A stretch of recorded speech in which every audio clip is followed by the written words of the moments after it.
La République démocratique du Congo est le deuxième pays d'Afrique par la taille, avec 2,3 millions de kilomètres carrés, et avec 80 millions d'habitants, c'est le quatrième par la population.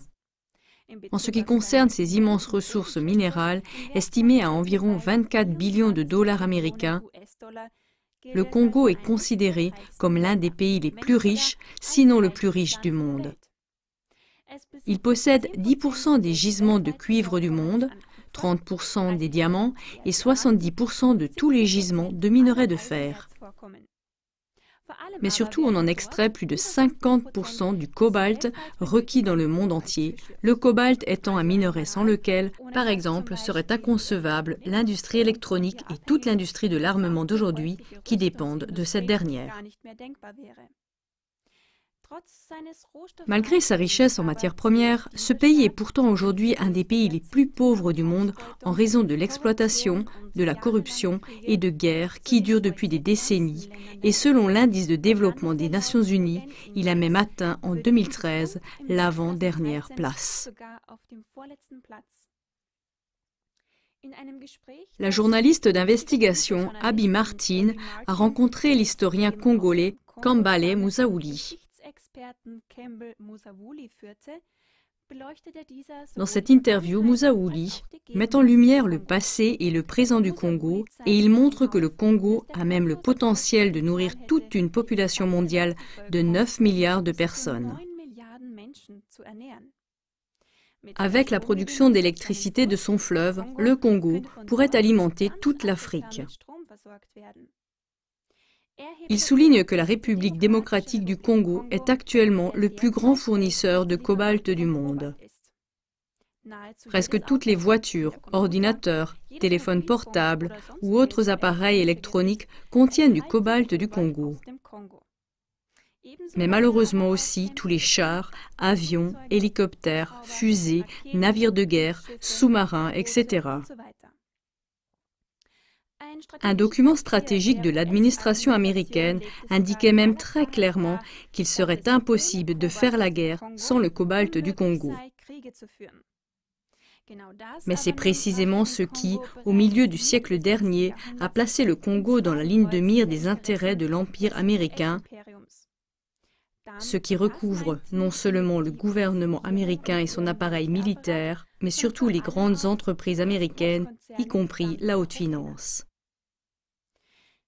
Auparavant, pendant plus de 70 ans, le Congo a presque été épuisé sous la domination coloniale belge. La moitié de la population, soit environ 10 millions de Congolais, est morte pendant cette période coloniale belge à cause de la violence et de l'oppression. Un crime, même un génocide qui, pour la plupart des gens, selon Musaouli, est resté occulté. Si le Congo a d'abord été exploité principalement à cause de son caoutchouc, il a ensuite été exploité pour son uranium de haute qualité. Sans cet uranium congolais, il n'y aurait pas eu de bombardement atomique sur Hiroshima et Nagasaki.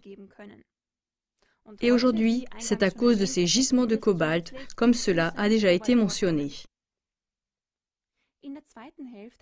Dans la seconde moitié du siècle dernier, le peuple congolais, après une lutte longue et tenace pour son indépendance, a réussi à se libérer du joug colonialiste de la Belgique et à obtenir son indépendance. La force motrice la plus puissante de ce mouvement indépendantiste a été Patrice Lumumba, le premier Premier ministre démocratiquement élu. L'un de ses principaux objectifs était que les ressources du Congo soient utilisées principalement au profit des Congolais. De lui naquit aussi le plan d'une Afrique complètement libérée et unie, les États-Unis d'Afrique. Le bonheur semblait enfin sourire au Congo. Mais cela ne devait pas se produire. Lumumba a été renversé en 1960 lors d'un putsch initié par les services secrets américains et assassiné peu de temps après. À sa place, Joseph Mobutu est arrivé au pouvoir. C'était un dictateur guidé par les États-Unis et soutenu par la CIA. Ce fut le début d'une nouvelle phase de domination coloniale sous le joug américain, cette fois-ci sous une forme cachée, mais tout aussi amère pour les Congolais. Mobutu a accordé aux entreprises américaines un accès illimité aux ressources congolaises. Ainsi, le pillage du pays s'est poursuivi sans interruption. Mais lorsque Mobutu n'a plus fonctionné comme le voulaient les cartels d'intérêt américains, lui aussi a été mis de côté. De nombreuses guerres civiles contrôlées de la même manière par les États-Unis ont suivi, au cours desquelles 6 autres millions de Congolais ont été tués. À ce jour, le Congo ne commence même pas à jouir de la liberté que son premier Premier ministre démocratiquement élu, Patrice Lumumba, avait conquise pour un court moment il y a 60 ans grâce à son mouvement indépendantiste. Conclusion. Ce colonialisme américain moderne est en train de se répandre dans le monde entier selon le même schéma. Un pays entre dans la ligne de mire de l'Empire américain en raison de ses ressources, de sa situation stratégique ou simplement parce qu'il est déclaré concurrent désagréable. Il est ensuite déstabilisé par des attentats terroristes ciblés, pour la plupart dissimulés, ou par d'autres actions terroristes organisées par des services secrets. En outre, le pays cible est en proie à des troubles sanglants dans le but de renverser son gouvernement et de le remplacer par un gouvernement sous contrôle américain. Avant cela, ce gouvernement légitime est si massivement diabolisé par les médias grand public, non moins contrôlés par les États-Unis, que l'intervention militaire semble justifiée. Jusqu'à présent, la couverture médiatique de ces violations massives des droits de l'homme par les médias n'a pas réussi à susciter une plus grande indignation du public et les États-Unis peuvent poursuivre leur programme sans entrave. Par conséquent, diffusez cette émission encore plus largement afin que la violence et l'oppression qui ont lieu au Congo et dans d'autres pays ne restent pas occultées aux yeux de la majorité des gens. Voyez maintenant l'interview de 20 minutes que la journaliste d'investigation Abby Martin a réalisée avec l'expert du Congo, Kambale Musaouli.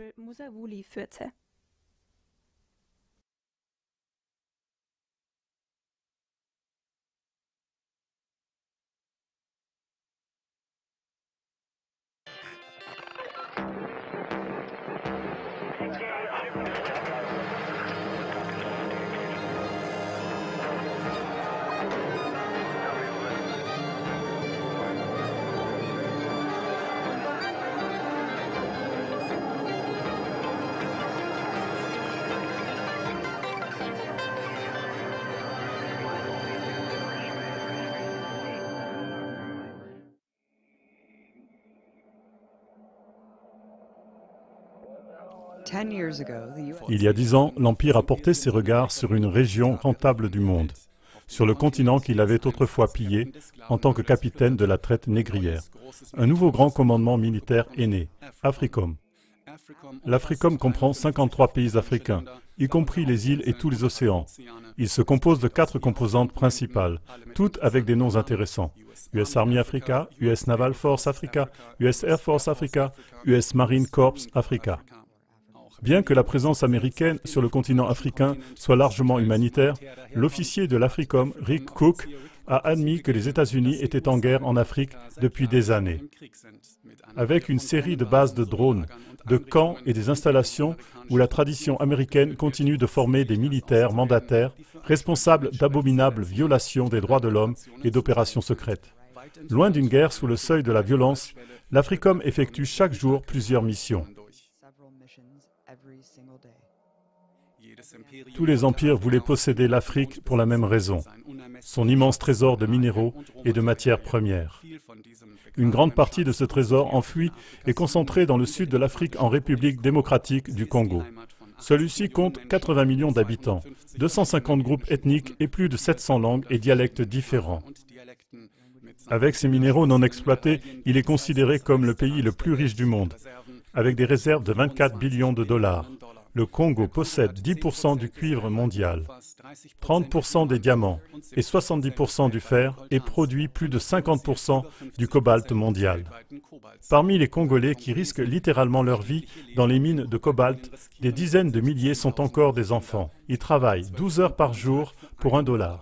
Les manias miniers occidentaux paient des milices locales pour des fouilles illégales et gagnent des millions dans cette affaire criminelle, y compris Ad Astra Minerals et Bechtel Incorporated. J'ai parlé à Kambale Musavuli, le porte-parole des Amis du Congo, du cours boursier des ressources du pays et de la façon dont les empires ont façonné la région. En 1982, le Congressional Budget Office a publié un rapport intitulé « Cobalt, option politique pour un minerai stratégique ». Il y souligne surtout qu'une carence en cobalt est apparemment une menace pour la sécurité nationale des États-Unis. Qu'est-ce que le cobalt et quelle est l'importance de ce rapport? Le Congo est le plus grand producteur de cobalt du monde. Même si nous ralentissons, nous sommes toujours le plus grand producteur mondial de cobalt. Il y a une forte probabilité pour que la batterie de ta voiture, ton téléphone, ton téléviseur, toute l'électronique que tu utilises contienne du cobalt du Congo. Mais personne ne le sait. Le document dont tu parles est très spécial. En ce qui concerne la politique du cobalt, je vois deux aspects. Premièrement, la vulnérabilité. La raison pour laquelle ils ont introduit cette politique du cobalt était un manque de cobalt au Congo. Cela a été causé par une rébellion. À la fin des années 1970, une rébellion a perturbé l'exploitation minière du cobalt au Congo. Cela a bouleversé les Américains. Les Américains l'ont remarqué à travers une pénurie de téléviseurs couleurs en 1980 et 1981. Et les consommateurs ne savaient pas pourquoi. Cette pénurie de téléviseurs était directement liée au cobalt du Congo. D'accord, nous ne produisons pas de cobalt aux États-Unis. Nous n'avons pas de réserve de cobalt connue. Le pays dont nous recevons le cobalt à l'époque, le Zaïre, maintenant le Congo, a un président que nous avons installé. À quoi devrait donc ressembler notre politique congolaise? Ce document était la justification pour soutenir Mobutu, sachant qu'il pillait les caisses de l'État. Il a tué des dissidents et ainsi de suite, parce qu'il était si important pour notre accès au cobalt. Nous l'avons soutenu, pas seulement à cause de nos appareils électriques.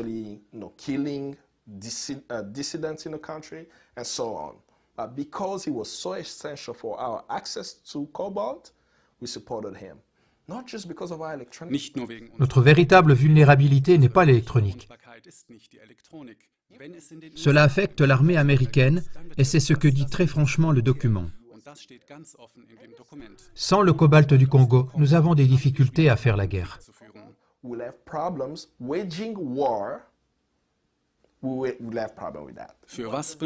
Pourquoi l'armée américaine a-t-elle besoin de cobalt? Sans le cobalt, pas de drone, pas d'avion. On ne peut pas démarrer une navette spatiale sans cobalt. C'est nécessaire aussi dans les réacteurs nucléaires. Il est utilisé dans la plupart des applications militaires et spatiales. S'il y a une carence en cobalt, on ne peut pas faire de guerre. C'est la plus grande vulnérabilité de la politique du cobalt.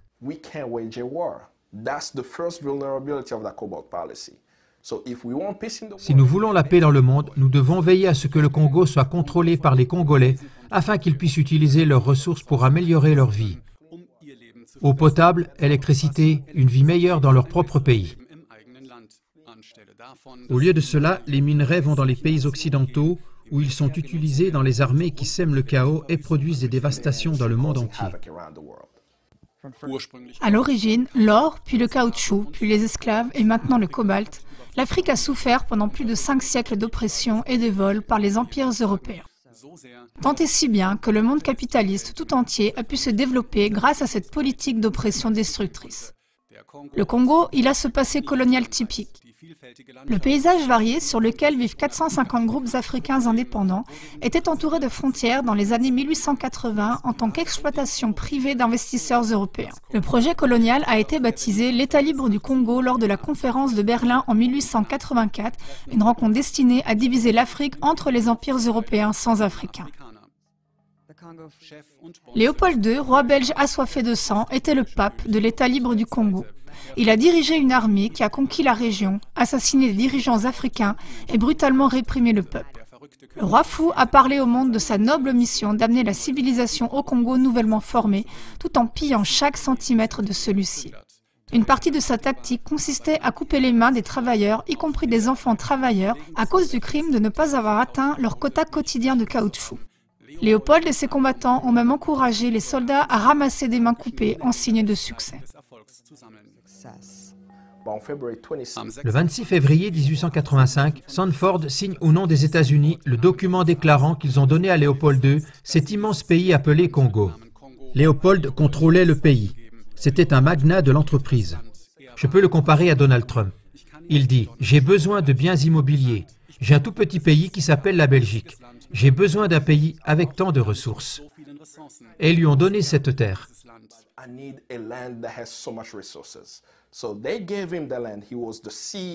Il a été président du conseil d'administration du Congo, le soi-disant Congo Free State, et avec le pays, ils ont exploité le caoutchouc et l'ivoire.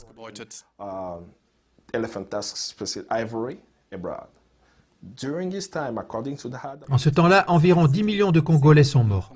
C'était l'esclavage des temps modernes. Je ne sais pas si on devrait dire ça parce que l'esclavage est de l'esclavage. Ils ont pris les Congolais et les ont entraînés dans les champs. Ils ont dû apporter du caoutchouc. Disons que je n'apporte pas le quota de 60 kilos par jour.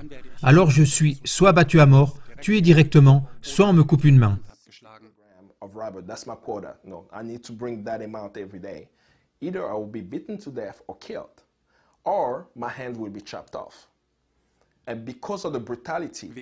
En raison de cette brutalité, la population du Congo est tombée de 20 à 10 millions d'habitants durant cette période. Mais le monde n'en savait rien. Tout ce que nous savions, c'est que Ford avait construit ces superbes voitures avec de superbes pneus. Nous ne nous sommes jamais demandé d'où les hommes d'affaires américains tiraient le caoutchouc. Nous avons simplement dit, c'est le monde industrialisé. Nous avons tous ces matériaux et nous ne demandons pas d'où ils viennent. Mais ça a touché directement une population qui a été réduite de moitié en 10 ans. Parce qu'il y avait des gens à l'époque qui ont élevé la voix, le Congo fut enlevé à Léopold. Mais il n'a pas été rendu aux Congolais, il a été donné à la Belgique. De 1908 à 1960, le Congo était sous domination belge. Si vous regardez les images d'archives du règne belge, vous pouvez voir des vidéos où des Belges blancs parlent devant les classes pour enseigner la civilisation aux Congolais. En Belgique, on montrait ces vidéos de propagande dans lesquelles ils disaient littéralement qu'ils apportaient la civilisation aux Congolais. Comment manger, comment ouvrir des portes, comment utiliser une Ford. Les gens vivent comme ça. Et quand les Belges l'ont vu, ils ont pensé « On fait du bon boulot en Afrique. Nous enseignons aux gens la civilisation. » Aucune question sur le fait que l'uranium utilisé à Hiroshima et Nagasaki venait du Congo. Les Belges l'ont pris au Congo et l'ont donné au projet Manhattan à New York. C'était de l'uranium du Congo. Il ne fait aucun doute que pour le plan Marshall pour reconstruire l'Europe, le cuivre du Congo était essentiel. Ils n'étaient pas traités comme des citoyens, ni même comme des êtres humains. Cela a conduit à ce que les populations se sont levées, non seulement au Congo, mais dans tout le continent pendant la période de colonisation. Car ils ont dit « Attendez une minute, je suis humain, pourquoi ne me traitent-ils pas comme tel ?» Beaucoup d'Africains, surtout au Congo, beaucoup de jeunes se sont levés. Ainsi, Patrice Lumumba s'est levé.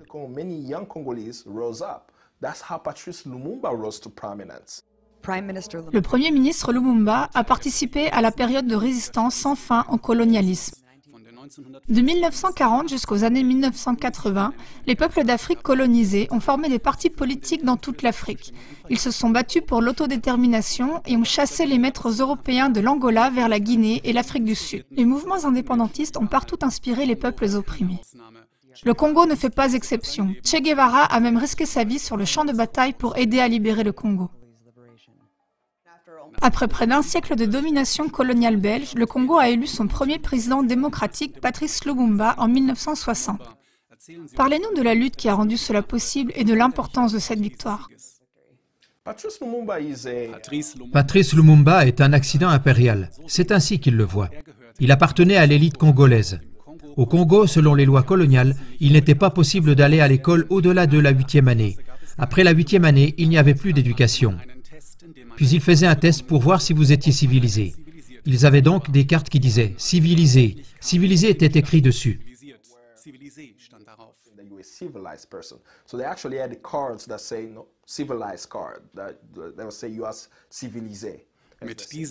Avec cette carte, on vous permettait d'aller au centre-ville, de conduire une voiture ou d'aller au cinéma. Si vous veniez dans n'importe quel magasin occidental sans cette carte, vous étiez arrêté.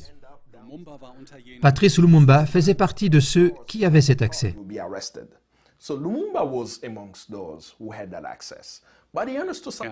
Toutefois, il a fait quelque chose de très fondamental qui ne faisait pas partie des valeurs de la classe élite. Il a compris que nous ne contrôlions pas notre pays. Il a parlé au nom des villageois et fait connaître le problème de la souveraineté du pays. Il a compris combien il est important que l'Afrique s'unisse. Il connaissait la place du Congo dans l'unité de l'Afrique. Il a exigé son indépendance immédiate. Il n'y avait aucune raison qu'un Belge batte les Congolais au Congo et les traite de façon inhumaine. Nous sommes des adultes et nous pouvons contrôler notre propre pays.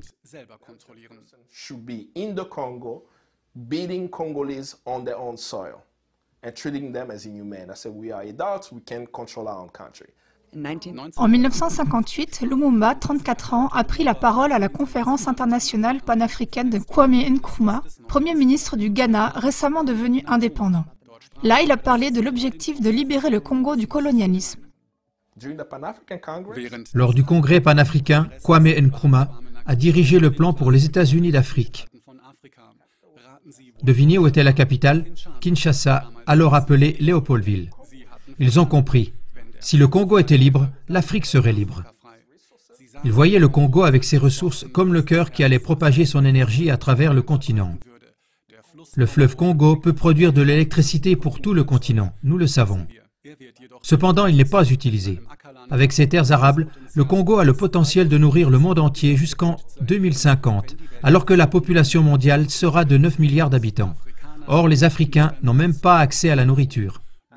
Lumumba avait pour mission de veiller à ce que les Congolais deviennent indépendants et utilisent toutes ces ressources à leur avantage, et bien sûr au profit de l'ensemble du continent africain. C'était un danger pour les puissances occidentales. Il leur a dit clairement que s'il était élu et s'il contrôlait le Congo, il veillerait à ce que les ressources du Congo profitent aux Congolais.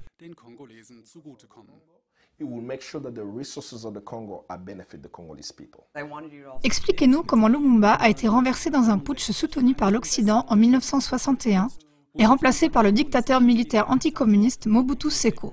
Quelles puissances ont rendu cela possible? Les États-Unis. Après avoir remporté l'élection de mai 1960, Patrice Lumumba est démis de ses fonctions en quelques semaines et assassiné par la CIA le 17 janvier 1961. Selon les registres officiels, il a même été tué et enterré. Puis ils ont de nouveau déterré le corps parce qu'ils craignaient que sa tombe ne devienne un lieu de pèlerinage. Puis ils ont démembré le cadavre pour s'assurer qu'il ne resterait rien de Patrice Lumumba. People will use that area as a place of pilgrimage. And then they chop his body off to pieces and put it in acid and made sure that there was no remaining of Patrice Lumumba. He was a democratically... Il était le dirigeant démocratiquement élu d'un pays, assassiné parce qu'il voulait que les ressources du pays profitent à la population. Après le meurtre de Lumumba, nous avons vu chez Mobutu ses assesseurs du pouvoir. Il était soutenu par la CIA. C'est ce beau genre de contradiction de la part des États-Unis. Vous faites ces choses dans l'ombre et après 50 ans, vous pouvez publier les documents officiels. Si nous lisons les archives des années 1960, dont 40% sont maintenant accessibles, nous voyons combien d'argent était dépensé pour soutenir un dictateur qui a étranglé le Congo pendant 32 ans. De 1965 à 1997, Mobutu a été soutenu par l'Occident. To 1997, Mobutu was supported by the West until jusqu'à ce que les États-Unis décident qu'ils ne l'aimaient plus. Ils ne servaient plus les intérêts de l'Occident, comme ils l'ont fait avec Saddam Hussein. Et ils ont décidé de soutenir un putsch, un soulèvement militaire, non pas dirigé par les Congolais, mais par les alliés américains en Ouganda. Les États-Unis ont soutenu l'invasion du Congo en 1997 pour renverser le régime de Mobutu. Plus de 6 millions de Congolais ont été tués dans les actions militaires. Which now, because of the military action, he has taken the lives of over 6 million Congolese. Quelle a été la principale puissance derrière ce génocide durable et quel rôle le Rwanda a-t-il joué? Il faut faire le lien. Qui était le président des États-Unis à l'époque? Bill Clinton était président lors de cette invasion. En collaboration avec le Conseil national de sécurité des États-Unis, Clinton a pris des décisions pour l'avenir de l'Afrique. Les décisions suivantes ont été prises. Le génocide en 1994, la décision concernant la Somalie, la chute du Faucon Noir, et il a pris une décision au sujet du Congo. Les 3 décisions ont toutes été un désastre. Je me souviens quand le Faucon Noir s'est écrasé. J'étais encore jeune et j'ai parlé à des gens qui ne comprenaient pas pourquoi les Somaliens tiraient sur les soldats américains. J'ai dit que vous étiez des envahisseurs, c'est pour ça qu'ils vous tirent dessus. Si vous n'étiez pas là, ils ne vous tireraient pas dessus. C'est la réalité.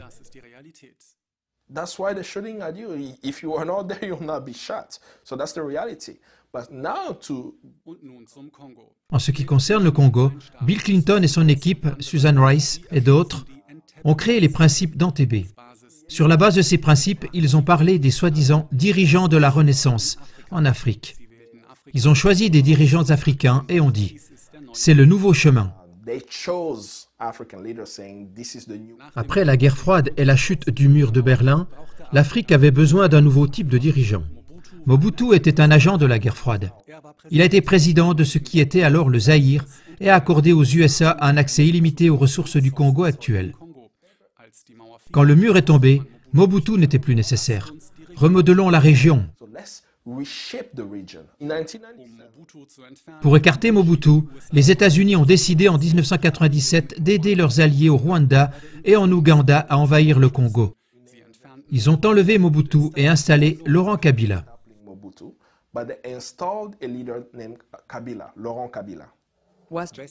Les intérêts commerciaux et politiques occidentaux avaient amené au pouvoir le chef rebelle Laurent Kabila, père de l'actuel dirigeant Joseph Kabila. Le président de l'American Mineral Fields a eu la gentillesse de financer ouvertement les forces rebelles qui combattaient Mobutu. En échange de leur investissement, Kabila Senior leur a promis un contrat minier d'1 milliard de dollars. Laurent Kabila est arrivé au pouvoir dans la guerre la plus meurtrière de l'histoire africaine moderne, avec des massacres et des atrocités généralisées dans 9 pays africains. Les Congolais ont surtout souffert des invasions par les armées du Rwanda et de l'Ouganda, 2 dictatures brutales pro-Kabila qui continuent de recevoir un soutien financier des États-Unis. La deuxième invasion du Congo fut si terrible que ma famille aussi a dû fuir. Ils sont partis en août 1998. Ce qui s'est passé ensuite, c'est une vraie cicatrice sur la conscience humaine. Des millions sont morts. Mais comment sont-ils morts? Il y a des troupes étrangères dans le pays qui terrorisent la population, la tuent et l'enterrent vivante.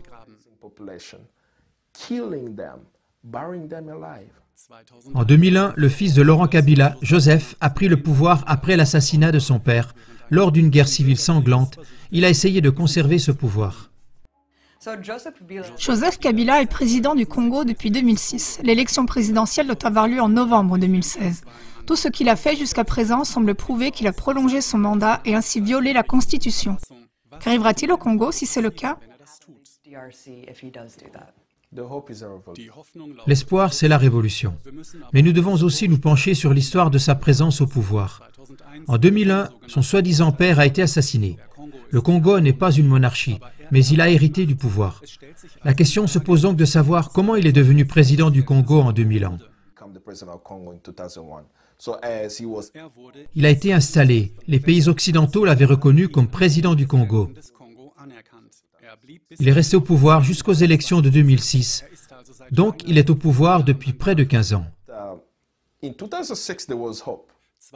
En 2006, cependant, on espérait que les Congolais prendraient une décision.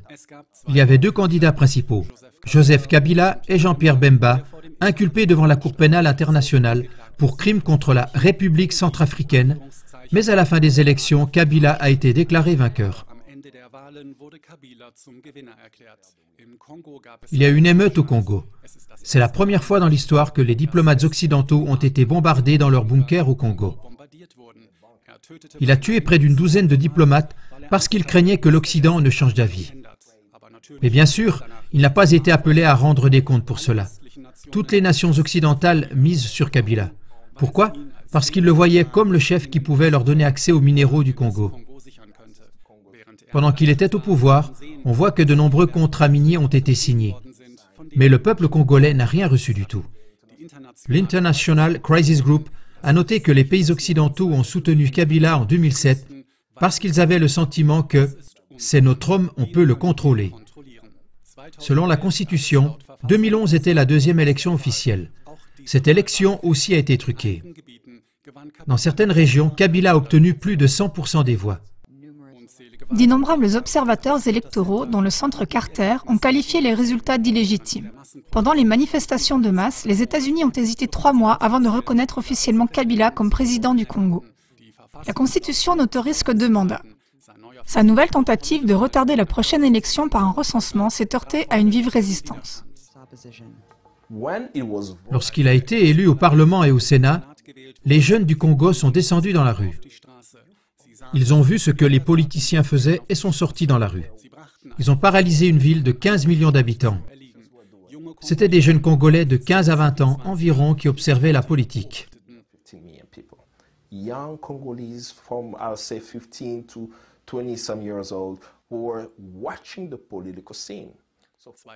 Pendant 2 semaines, il y a eu des manifestations pour dire non à l'amendement constitutionnel. Beaucoup ont été tués, officiellement 42 personnes. Cependant, si nous examinons les faits sur le terrain, on s'aperçoit qu'en mars 2015, des résidents et les Nations Unies ont trouvé à Kinshasa un charnier avec 425 corps. Even the locals, the United Nations found a mass grave in Kinshasa with 425 bodies. Pendant des décennies, les empires ont utilisé des tactiques aussi brutales.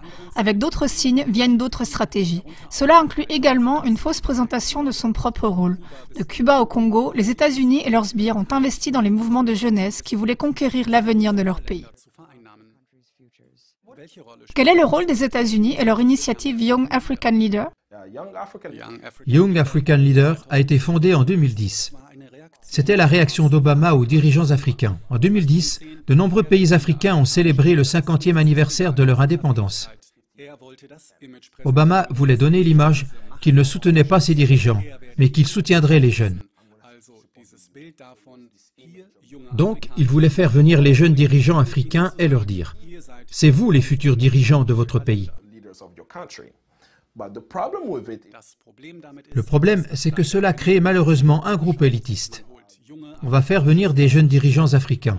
Ils établissent des contacts entre eux et les institutions américaines. On leur enseigne la politique américaine. J'ai rencontré un de ces jeunes en 2010. Il m'a montré des vidéos montrant comment il passe toute la journée à étudier le fédéralisme. Je me suis demandé, pourquoi donc les institutions de Capitol Hill à Washington, ils vous enseignent le fédéralisme? Pourquoi ils vous montrent comment fonctionne le système fédéral aux États-Unis? Il est très problématique pour vous de faire réaliser ça à vos jeunes.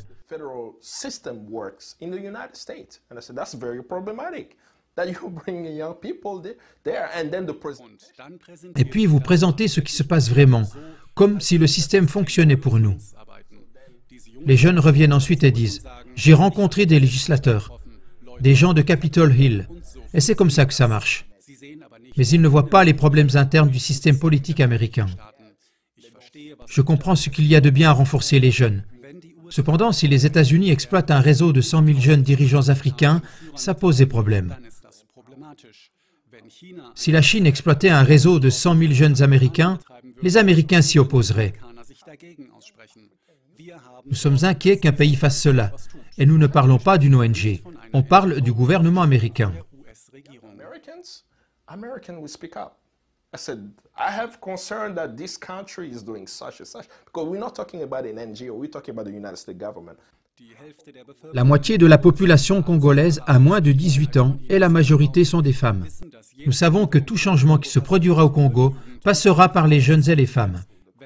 Si vous êtes le gouvernement américain et que vous voyez ce potentiel et que vous êtes intéressé par cet État, il pourrait y avoir de nouveaux dirigeants au Congo avec lesquels vous n'avez pas de relation et qui prennent ensuite des décisions en dehors de vos propres intérêts.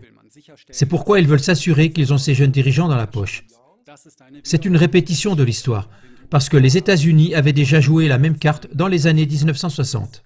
And this is a repeat of history, because the United States played the same card in the 1960s. Quelle est la solution? Comment pouvons-nous, de l'intérieur de l'Empire, construire la solidarité et aider les Congolais à prendre le contrôle de leurs ressources? Les Américains peuvent aider en ayant une démocratie véritable et authentique, parce que l'Empire a tellement de tentacules. Nous pouvons réussir au Congo et changer le pays par une révolution. Cela ne veut pas dire pour autant que ce sera également le cas au Tchad, en Afghanistan et partout dans le monde où les gens veulent une vie meilleure et de meilleures opportunités. Tout commence ici. It all starts here.